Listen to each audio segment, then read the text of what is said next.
Bus ಹಾಗೂ ಆಟೋಗಳಲ್ಲಿ ಸಾಮರ್ಥ್ಯಕ್ಕೂ ಹೆಚ್ಚು ಮಕ್ಕಳನ್ನು ತುಂಬಿಸಿಕೊಂಡು ಮಕ್ಕಳ ಪ್ರಾಣದ ಜೊತೆ ಚೆಲ್ಲಾಟವಾಡುತ್ತಿದ್ದು, ಅಂತಹ ಆಟೋ ರಿಕ್ಷಾಗಳನ್ನು ತಡೆದು ತಪಾಸಣೆ ನಡೆಸಿ ದಂಡ ವಿಧಿಸುವ ಮೂಲಕ ಸಂಚಾರಿ ಪೊಲೀಸರು ಆಟೋ ಚಾಲಕರಿಗೆ ಬಿಸಿ ಮುಟ್ಟಿಸಿದ್ದಾರೆ.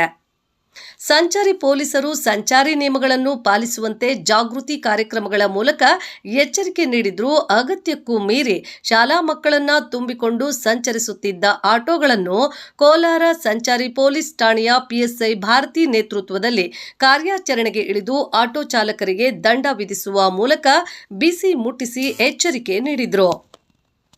ಈ ಸಂದರ್ಭದಲ್ಲಿ ಮಾಧ್ಯಮದವರೊಂದಿಗೆ ಅವರು ಮಾತನಾಡಿ, ಕಾರ್ಯಾಚರಣೆ ನಿರಂತರವಾಗಿ ಮುಂದುವರಿಯಲಿದ್ದು, ಯಾರೇ ಸಂಚಾರಿ ನಿಯಮಗಳನ್ನು ಉಲ್ಲಂಘನೆ ಮಾಡಿ ಸಂಚರಿಸಿದ್ರೂ ಅಂತವರ ವಿರುದ್ಧ ಕ್ರಮ ಕೈಗೊಳ್ಳುವುದಾಗಿ ತಿಳಿಸಿದ್ರು.